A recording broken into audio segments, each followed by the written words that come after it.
Assalamualaikum warahmatullahi wabarakatuh. Salam bahagia selalu buat sahabat channel Misteri Goib. Mari kita simak dan mulai ceritanya. Di sebuah desa kecil yang terletak di antara pegunungan, hidup seorang pria tua bernama Pak Darman. Ia dikenal oleh seluruh warga sebagai sosok yang pendiam dan misterius. Hanya sedikit orang yang tahu tentang masa lalunya, dan sebagian besar penduduk desa hanya mengenalnya sebagai tukang kebun yang sering terlihat bekerja di kebun rumahnya. Namun, ada satu benda yang selalu menarik perhatian orang, golok tua yang selalu dibawa kemana-mana oleh Pak Darman. Golok tersebut bukanlah sembarang golok. Memiliki bentuk yang unik, dengan bilah panjang dan ujung yang tampak sedikit bengkok. Golok itu telah diwariskan turun-temurun di keluarga Pak Darman. Konon, golok itu memiliki kekuatan magis, meskipun tidak ada yang benar-benar tahu kebenarannya. Beberapa orang yang terlalu penasaran berusaha mendekati golok itu, namun selalu merasa ada sesuatu yang menakutkan ketika berada di dekatnya. Suatu sore, saat langit mulai memerah, seorang pemuda bernama Dika, yang baru beberapa bulan pindah ke desa tersebut, melihat Pak Darman sedang duduk di beranda rumahnya. Golok itu tergeletak di sampingnya, tertutup kain usang. Dika yang penasaran mendekat, berharap bisa mengobrol dengan Pak Darman dan mendapatkan cerita tentang golok tersebut. Ia mendekat dengan hati-hati, merasa seolah-olah ada kekuatan yang tak terlihat menuntun langkahnya. Pak Darman menatapnya dengan mata yang tajam, seolah mengetahui kedatangan Dika sebelum ia mengucapkan sepatah kata pun. "Golok itu ada kisah di baliknya," ujar Pak Darman pelan, suaranya serak, namun penuh dengan beban sejarah. Dika terkejut mendengar perkataan itu. Ia tidak tahu harus menjawab apa, namun rasa ingin tahunya semakin menggelora. "Apa yang terjadi, Pak? Mengapa golok itu begitu istimewa?" Pak Darman menatap golok itu, lalu matanya beralih ke Dika. "Ini bukan hanya sekadar golok, Nak. Ini adalah kunci dari sebuah kutukan yang telah mengubah hidupku dan hidup banyak orang." Dika menelan saliva, merasakan suasana yang semakin mencekam. Ia duduk di depan Pak Darman, menunggu cerita yang pasti akan membuka tabir misteri yang selama ini mengitarinya. Golok ini dulunya adalah milik seorang pemburu legendaris. Dia dikenal sangat tangguh, tak terkalahkan oleh siapapun. Namun, suatu hari, pemburu itu membawa golok ini ke sebuah hutan yang dihuni oleh makhluk gaib. Dan sejak saat itu, nasibnya berubah. Pak Darman melanjutkan dengan suara rendah, seakan teringat kembali pada kejadian itu. Dika mendengarkan dengan seksama, meskipun tubuhnya mulai terasa dingin. Ia merasa ada sesuatu yang salah, tapi ia tak bisa mengalihkan perhatian dari cerita Pak Darman yang semakin menyelam ke dalam dunia yang jauh dari dunia yang dikenalnya. Pemburu itu tak hanya berburu binatang, Nak. Ia mulai berburu nyawa. Golok ini telah menuntunnya ke jalan kegelapan. Setiap kali ia membunuh, golok ini semakin menguatkan kekuatan jahat yang ada dalam dirinya.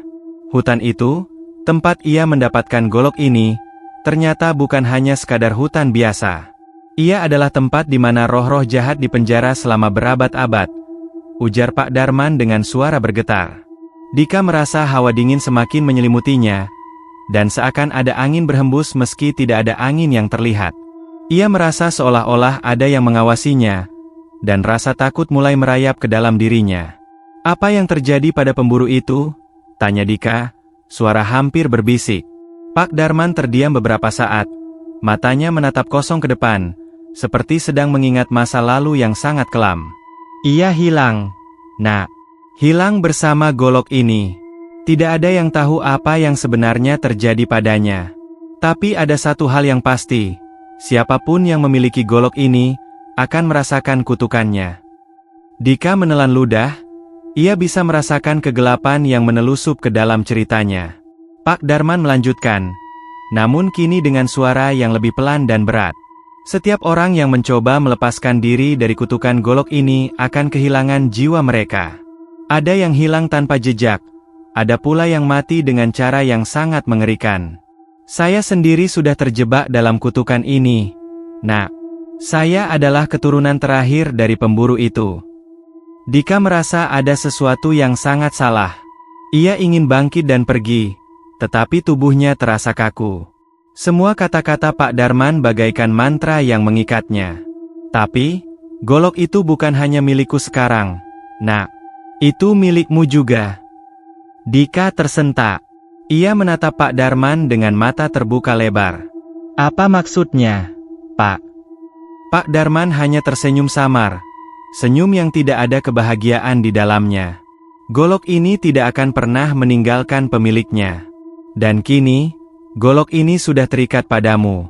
Jika kamu tidak menghentikannya, kamu akan menjadi bagian dari kutukan yang tak akan pernah berakhir. Saat itu, suara deru angin mulai terdengar, dan golok di samping Pak Darman berkilau di bawah cahaya senja. Ada sesuatu yang berbeda pada golok itu malam itu, sesuatu yang menyeramkan. Dika terdiam, mulutnya kering. Jantungnya berdetak lebih cepat dari biasanya, dan seluruh tubuhnya terasa seperti dibekap oleh kekuatan tak terlihat. Ada rasa takut yang mengalir begitu dalam di dalam dirinya, seolah-olah kutukan yang diceritakan Pak Darman sudah mulai merasuki dirinya. Namun, ia mencoba mengabaikan perasaan itu, berusaha tetap tenang dan berpikir jernih. Apa yang sebenarnya terjadi pada Pak Darman? Mengapa ia mengaitkan golok itu dengan dirinya? Pak, apa yang harus saya lakukan? Tanya Dika dengan suara gemetar. Pak Darman menggelengkan kepala pelan, seolah berat untuk mengungkapkan lebih banyak. Tidak ada yang bisa kamu lakukan, Nak. Hanya waktu yang akan memberitahumu. Golok ini memilih pemiliknya, dan kini ia telah memilihmu. Dika merasa pusing. Apa yang dimaksud Pak Darman dengan golok ini memilih pemiliknya? Ia hanya seorang pemuda biasa, yang baru beberapa bulan tinggal di desa ini. Ia tidak mengerti mengapa golok itu mengaitkan dirinya dengan kutukan yang telah menimpa pemburu legendaris dan Pak Darman. Namun, ada satu hal yang pasti, ia harus mencari tahu lebih banyak. Pak, apakah ada cara untuk menghentikan kutukan ini? Tanya Dika lagi, mencoba menahan rasa takut yang mulai menguasai dirinya. Pak Darman menatapnya dengan sorot mata yang penuh kepedihan. Ada satu cara, Nak. Tapi itu bukan sesuatu yang mudah. Kamu harus membawa golok ini ke hutan tempat pemburu itu menemukannya. Di sana, di tengah hutan itu, terdapat sebuah batu besar yang disebut batu penghancur kutukan. Hanya dengan meletakkan golok di atas batu itu, kutukan ini akan terlepas. Dika merasa sedikit lega mendengar bahwa ada jalan keluar, meskipun perjalanan itu terdengar sangat berbahaya. Tapi Pak, hutan itu... Dika terdiam, mengingat cerita-cerita yang ia dengar tentang hutan tersebut. Apa yang harus saya lakukan di sana? Apa yang bisa saya hadapi? Pak Darman menundukkan kepalanya. Hutan itu penuh dengan makhluk gaib yang menjaga golok ini. Jika kamu ingin melewati mereka, kamu harus siap menghadapi segala hal. Jangan pernah melawan makhluk-makhluk itu, karena mereka akan menyeret jiwamu ke dalam kegelapan selamanya. Dika merasakan nafasnya semakin berat. Ia tidak bisa membayangkan betapa mengerikannya tempat itu. Namun, tidak ada pilihan lain. Jika golok itu benar-benar terikat padanya, ia harus mengakhirinya. Jika tidak, ia akan terjebak dalam kutukan yang tak ada habisnya. Saya akan pergi, Pak, ucap Dika dengan suara penuh tekad. Saya akan menghentikan kutukan ini. Pak Darman menatapnya dalam-dalam. Jangan coba-coba pergi ke sana jika kamu belum siap. Nak, golok ini memiliki kekuatan yang tak bisa kamu bayangkan. Banyak orang yang sudah mencoba, tapi mereka gagal. Mereka tidak pulang, atau mereka pulang dalam keadaan yang lebih buruk. Dika hanya mengangguk, meskipun rasa takutnya semakin menggelora. Setelah beberapa saat, ia berpamitan kepada Pak Darman dan meninggalkan rumah tua itu. Golok yang tergeletak di sana seakan terus mengawasinya. Perasaan aneh dan mencekam terus menghantuinya. Saat Dika berjalan menuju hutan, malam mulai menjatuhkan tirainya. Langit yang semula cerah kini dipenuhi dengan awan gelap. Angin berhembus kencang, menggoyangkan pohon-pohon yang tinggi, seolah mengirimkan peringatan. Dika merasa ada sesuatu yang salah. Sesuatu yang mengintai dari balik pepohonan. Namun, ia tidak bisa mundur. Ia harus menghadapi kutukan itu, untuk dirinya sendiri dan untuk orang-orang di desanya. Ketika ia tiba di pinggir hutan, udara terasa lebih dingin. Setiap langkah yang ia ambil semakin membuatnya merasa seolah-olah berada dalam dunia yang tidak ia kenal. Di dalam hutan itu, suara-suara aneh terdengar, seperti bisikan yang datang dari segala arah. Sesekali, ia mendengar suara langkah kaki yang tidak bisa ia lihat pemiliknya. Semakin dalam ia melangkah, semakin tebal kegelapan yang menyelimuti hutan tersebut. Dika terus berjalan, mencoba mengikuti petunjuk Pak Darman. Ia merasa semakin dekat dengan hutan yang semakin menakutkan ini. Dalam hatinya, ia berjanji akan melawan ketakutannya. Tetapi, tiba-tiba, ia berhenti. Ada sesuatu di depan sana, sebuah bayangan yang bergerak di antara pepohonan. Dika berusaha untuk tetap tenang, tapi ada sesuatu yang sangat janggal. Bayangan itu bergerak dengan cara yang tidak wajar, seolah melayang di udara. Dika menggenggam golok milik Pak Darman, yang tiba-tiba terasa lebih berat di tangannya. Tidak tahu mengapa, ia merasa golok itu seperti mengarah padanya, memberi isyarat untuk maju. Dengan perlahan, Dika melangkah maju, namun langkahnya terasa berat. Setiap suara dari bayangan itu semakin dekat, dan tubuhnya semakin dingin. Dari balik pepohonan, muncul sebuah sosok yang tinggi besar, dengan wajah yang tidak jelas. Hanya bayangannya yang bisa terlihat. Mata sosok itu menyala merah, menatap Dika dengan tatapan tajam dan mengerikan. "Saya harus melanjutkan perjalanan ini," kata Dika dengan suara yang bergetar, meskipun dalam hati ia merasa sangat ketakutan. Sosok itu tertawa, namun suara tawa itu terdengar lebih seperti jeritan yang menyayat. "Kamu tidak akan bisa keluar dari sini hidup-hidup," kata sosok itu, suaranya serak dan penuh ancaman. Dika menggenggam golok itu lebih erat lagi, tetapi kali ini ia merasa ada kekuatan yang berbeda.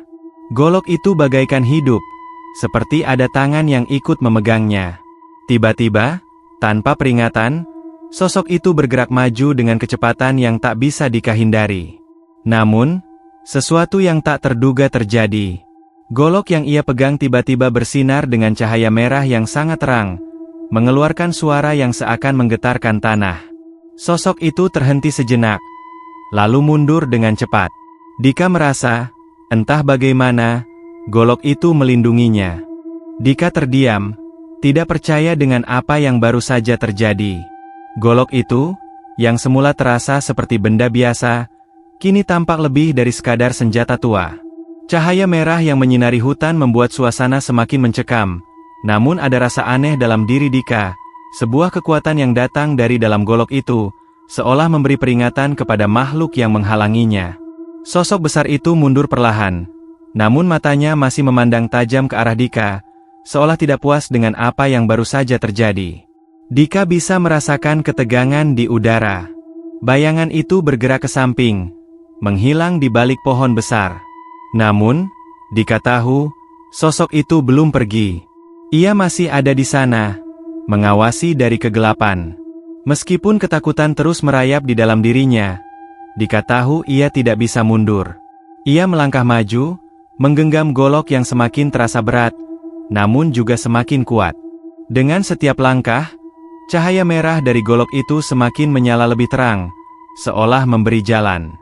Begitu sampai di sebuah lapangan terbuka di tengah hutan, Dika berhenti. Di hadapannya berdiri sebuah batu besar, seperti yang dijelaskan Pak Darman. Batu itu tampak seperti dipahat dengan tangan raksasa, dan di atasnya ada ukiran kuno yang tidak bisa ia pahami. Dika merasakan jantungnya berdetak kencang. Ini adalah titik terpenting dalam perjalanan ini, disinilah kutukan harus dihentikan. Namun, ia tidak tahu apa yang akan terjadi setelah meletakkan golok itu. Ia bisa merasakan bahwa, begitu ia melangkah lebih jauh, segala sesuatu akan berubah. Tiba-tiba, suara langkah kaki terdengar lagi, kali ini lebih banyak.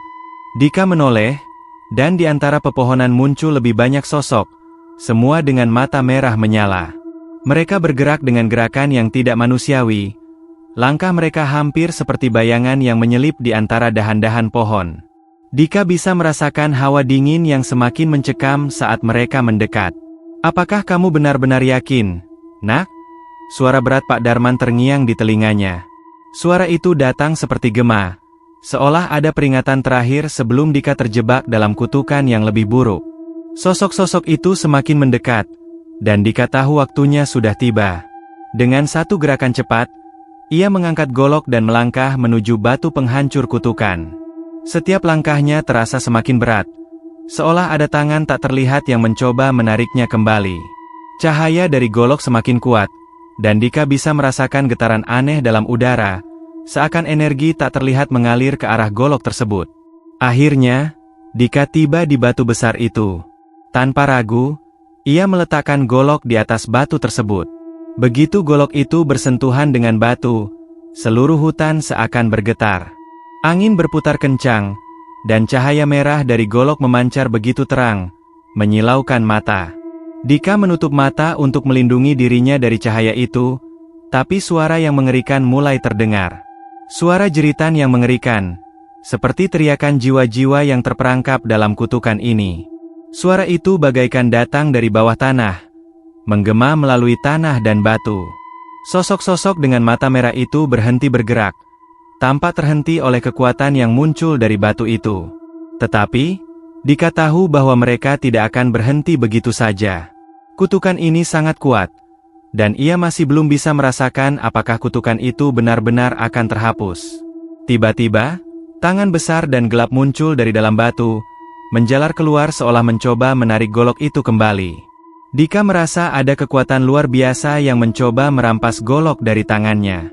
Dengan sekuat tenaga, ia menahan golok itu agar tetap di tempatnya. Tangan-tangan gelap itu semakin kuat, namun Dika tidak menyerah.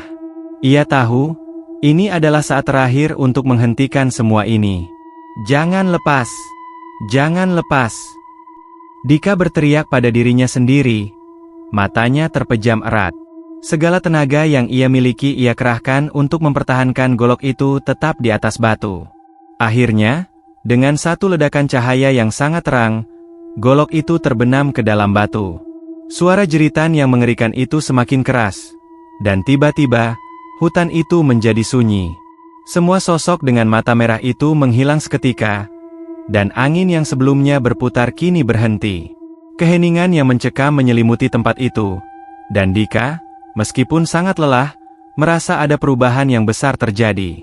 Dika membuka matanya perlahan, dan melihat golok itu terbenam dalam batu. Cahaya yang tadi begitu menyilaukan kini mulai meredup, meninggalkan kehampaan yang mendalam.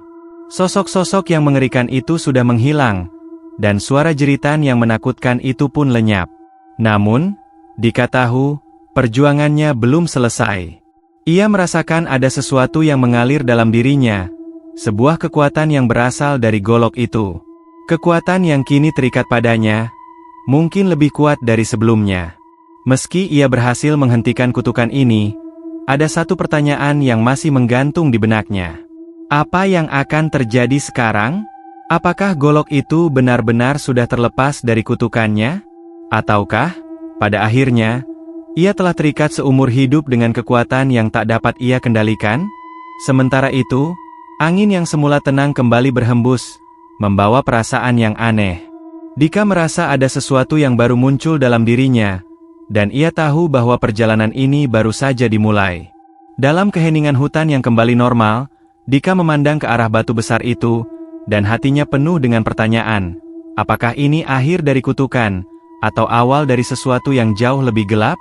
Setelah meletakkan golok pada batu penghancur kutukan, Dika merasa ada sesuatu yang berubah di dalam dirinya.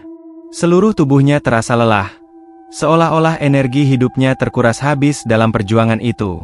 Namun, ia juga merasakan sebuah kedamaian yang aneh, seperti sebuah beban besar yang telah terlepas dari pundaknya. Namun, ia tahu bahwa perjalanan ini belum selesai. Keheningan yang menyelimuti hutan itu seolah memberi tanda bahwa kutukan belum benar-benar berakhir. Dika duduk di atas batu besar itu, merenung sejenak. Dalam pikirannya, ia mencoba mengingat setiap detil dari cerita Pak Darman dan segala peringatan yang diberikan. Namun, meskipun segala sesuatunya tampak selesai, ia merasa ada sesuatu yang masih mengikatnya, sesuatu yang tak terlihat, yang terus mengawasi setiap gerakannya. Ia menatap golok yang kini terbenam dalam batu.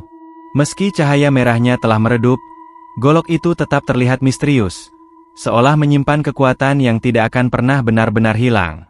Dika merasa, seakan golok itu terus mengamatinya, dan mungkin, hanya mungkin, ia masih terikat dengan kutukan itu. Tiba-tiba, suara langkah kaki terdengar di belakangnya. Dika berbalik cepat, menggenggam golok dengan tangan yang masih gemetar. Namun, yang muncul bukanlah sosok mengerikan yang ia harapkan. Itu adalah Pak Darman, berjalan perlahan dengan wajah yang penuh kecemasan. Dika. Suara Pak Darman serak, seolah terbebani oleh sesuatu yang sangat berat. Kamu berhasil, tapi kutukan ini tidak akan pernah benar-benar hilang begitu saja. Dika terdiam, matanya terbelalak. Pak Darman, saya sudah meletakkan golok di atas batu. Bukankah itu artinya kutukan sudah terhapus? Pak Darman menghela napas panjang, lalu duduk di samping Dika, menatap batu besar itu dengan mata yang tampak penuh beban. Golok ini bukanlah benda biasa.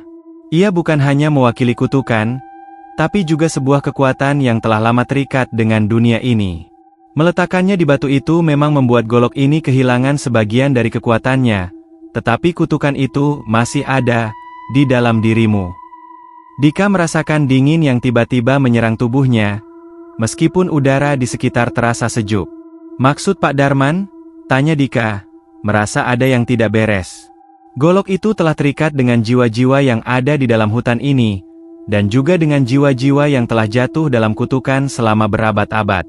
Saat kamu meletakkannya di batu penghancur kutukan, golok itu melepaskan sebagian dari kutukan, tapi tidak semuanya, jawab Pak Darman pelan. Dika merasa tubuhnya semakin berat. Lalu, apa yang harus saya lakukan, Pak? Apa saya akan terus terjebak dalam kutukan ini? Pak Darman memandang Dika dengan tatapan penuh simpati. Kamu harus memilih, Dika. Kamu bisa memilih untuk hidup dengan kutukan ini, atau kamu bisa berusaha menghadapinya dengan cara yang berbeda. Golok itu akan terus berusaha mengikat dirimu, meskipun kamu sudah berhasil meletakkannya di batu itu. Tetapi kamu bisa memilih untuk melawan kekuatan yang ada di dalam dirimu. Dika merasa bingung. Melawan bagaimana, Pak? Apa maksud Pak Darman? Pak Darman menatap Dika dengan pandangan yang penuh makna. Ada satu cara terakhir untuk menghapus kutukan ini, tapi itu akan melibatkan pengorbanan yang sangat besar. Kamu harus menghadapinya, bukan dengan kekuatan fisik, tetapi dengan kekuatan jiwa. Jika kamu berhasil mengendalikan kekuatan golok ini, maka kutukan itu akan hilang selamanya. Tetapi jika kamu gagal, maka bukan hanya kamu yang akan terhukum. Seluruh desa ini juga akan terperangkap dalam kutukan yang lebih mengerikan. Dika merasa jantungnya berdebar lebih kencang. Bagaimana caranya, Pak? Apa yang harus saya lakukan? Pak Darman menunduk, kemudian membuka mulutnya untuk berkata, ada sebuah tempat di hutan ini, jauh lebih dalam dari tempat kita berada sekarang. Itu adalah tempat yang disebut Lembah Jiwa Terkutuk. Di sana, kamu akan menghadapi kekuatan sejati dari golok ini, kekuatan yang telah menghancurkan banyak orang sebelum kamu. Kamu harus pergi ke sana dan menghadapi pilihan terakhirmu. Jika kamu berhasil, golok ini akan melepaskan diri dari ikatannya, dan kutukan akan berakhir. Tapi jika tidak, kamu akan terperangkap selamanya. Dika terdiam, mencoba mencerna setiap kata yang diucapkan Pak Darman. Ia tahu bahwa perjalanan ini sudah sangat berat, dan keputusan yang akan ia buat berikutnya bisa menentukan nasibnya, dan nasib seluruh desa. Namun, ia juga tahu bahwa ia tidak bisa mundur begitu saja. Ia sudah sampai sejauh ini, dan tidak ada pilihan lain selain melangkah lebih jauh. Dengan tekad yang baru, Dika berdiri dan menatap Pak Darman. Saya akan melakukannya, Pak. Saya akan pergi ke Lembah Jiwa Terkutuk. Pak Darman menatap Dika dengan tatapan penuh keprihatinan. Ingat, nak, golok ini tidak akan membiarkanmu begitu saja. Hati-hati dengan kekuatan yang ada di dalam dirimu, karena itu bisa menghancurkanmu jika kamu tidak berhati-hati. Dika mengangguk, Berterima kasih kepada Pak Darman atas peringatan dan petunjuknya. Dengan hati yang penuh tekad dan ketakutan yang tersembunyi, Dika melangkah menuju bagian hutan yang lebih dalam. Saat ia berjalan, perasaan aneh terus mengikuti setiap langkahnya, sebuah kekuatan gelap yang mengintai dari balik pepohonan. Hutan itu semakin gelap, dan langkah Dika terasa semakin berat. Namun, di balik setiap langkahnya, ada sebuah harapan yang tumbuh. Harapan untuk mengakhiri kutukan ini, untuk membebaskan dirinya dan desa dari kekuatan yang telah lama menguasai mereka. Di depan Dika, lembah jiwa terkutuk menunggu. Ia tidak tahu apa yang akan ia hadapi, tetapi satu hal yang pasti, perjalanan ini adalah akhir dari segalanya, atau awal dari kutukan yang lebih besar. Dika melangkah maju, dan suara hutan yang bisu menyambutnya dengan keheningan yang menakutkan.